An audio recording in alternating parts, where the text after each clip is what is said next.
नमस्कार। अतीत the past में एक बार फिर आपका स्वागत है।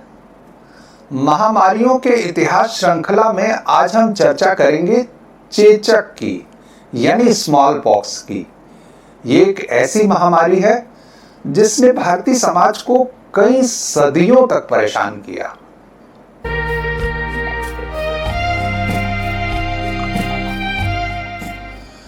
चेचक शायद पहली ऐसी वैश्विक महामारी थी जो बड़े पैमाने पर भारत में आई और आते ही कुछ समय के भीतर ये देश के शहरों में, कस्बों में, गांवों में बहुत तेजी से फैल गई।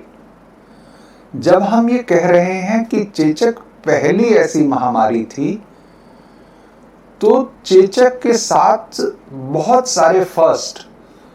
सारे पहली ऐसी महामारी वाले तथ्य जुड़े हुए हैं।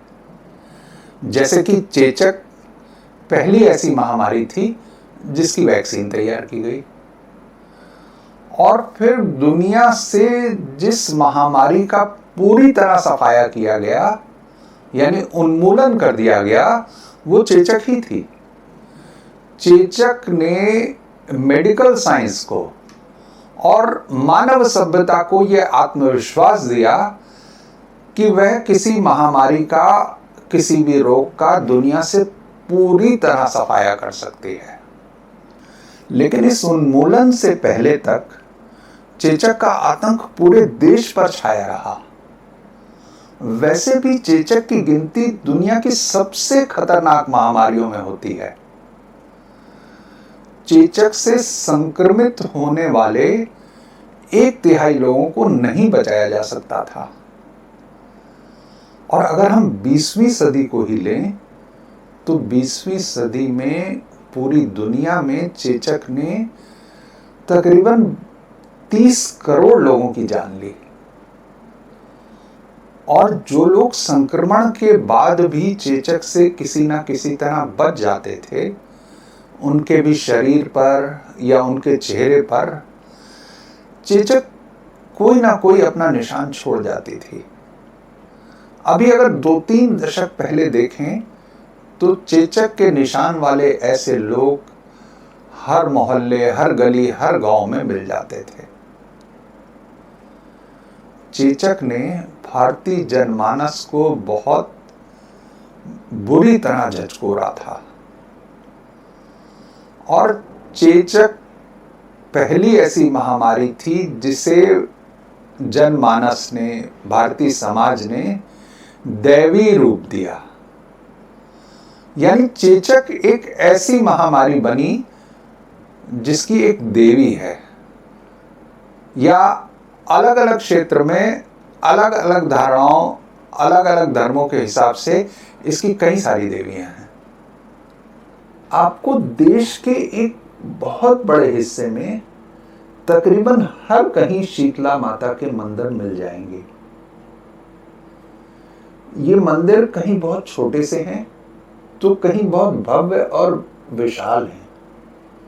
ये शीतला माता ही चेचक की देवी मानी जाती हैं। ये एक ऐसी देवी हैं जो अगर किसी पर कुपित हो जाएं, तो उस पर चेचक का प्रकोप टूट पड़ता है, और अगर वो प्रसन्न हो जाएं, तो चेचक से मुक्ति दिला सकती हैं।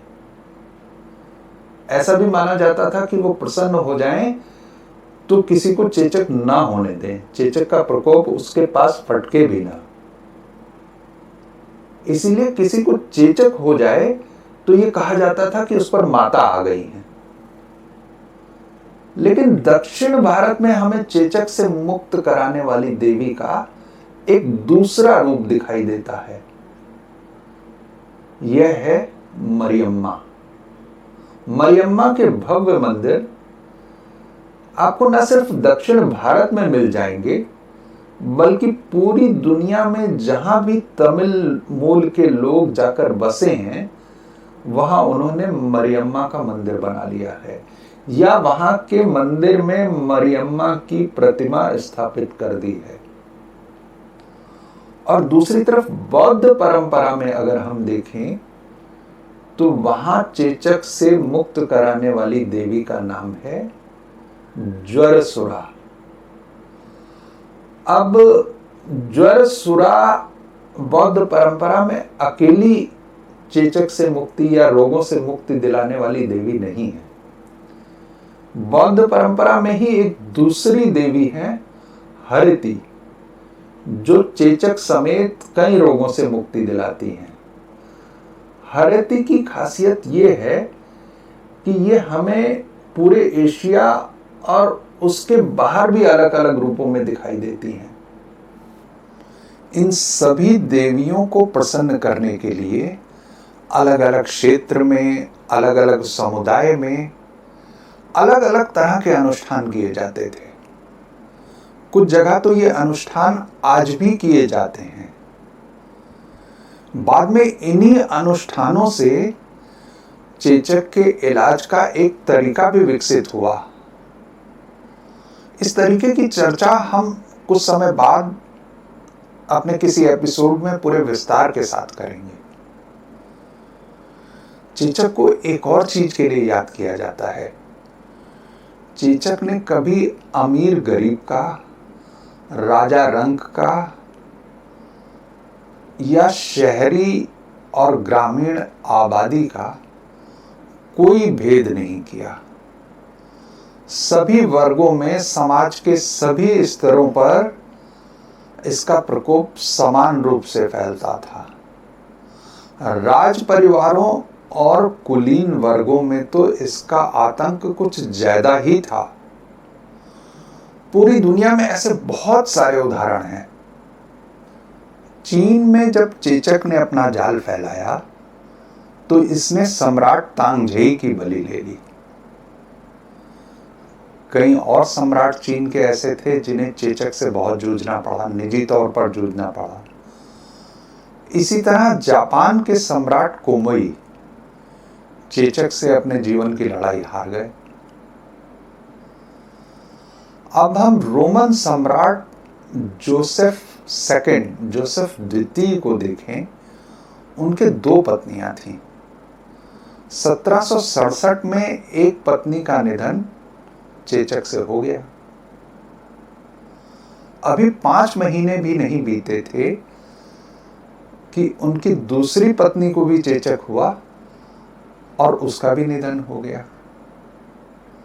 अगर हम भारत की बात करें तो यहां एक बहुत बड़ा नाम है सिखों के 8वें गुरु हरकृष्ण का। कहते हैं उन्हें चेचक हुई और इसकी वजह से ही वे ज्योति ज्योत समा गए। लेकिन चेचक से जूझने और उससे बचकर अपना नाम कमाने वालों की संख्या भी कम नहीं है। कई बहुत बड़े नाम हैं। अगर हम भारत के उदाहरण से ही शुरू करें तो महाराजा रणजीत सिंह को बचपन में ही चेचक हो गई थी। इसकी वजह से उनकी एक आंख की रोशनी भी चली गई थी। लेकिन ये चेचक उन्हें उनके रास्ते से नहीं अलग कर सकी। इसके बावजूद उन्होंने बहुत बड़ा साम्राज्य स्थापित किया। अमेरिका के 2 राष्ट्रपति जॉर्ज वॉशिंगटन और अब्राहम लिंकन चेचक का शिकार बने थे। लेकिन चेचक उन्हें देश के सर्वोच्च पद पर पहुंचने से नहीं रोक सकी। एक और नाम है W.A. मोजार्ट का। बहुत बड़े संगीतकार मोजार्ट। पश्चिमी संगीत में मोजार्ट का लगभग वही स्थान है जो भारत में तानसेन का है। मोजार्ट को भी बचपन में ही चेचक हो गई थी। लेकिन चेचक उनकी रचनात्मकता को कहीं से नहीं रोक सकी। अतीत द पास्ट के इस एपिसोड में बस इतना ही।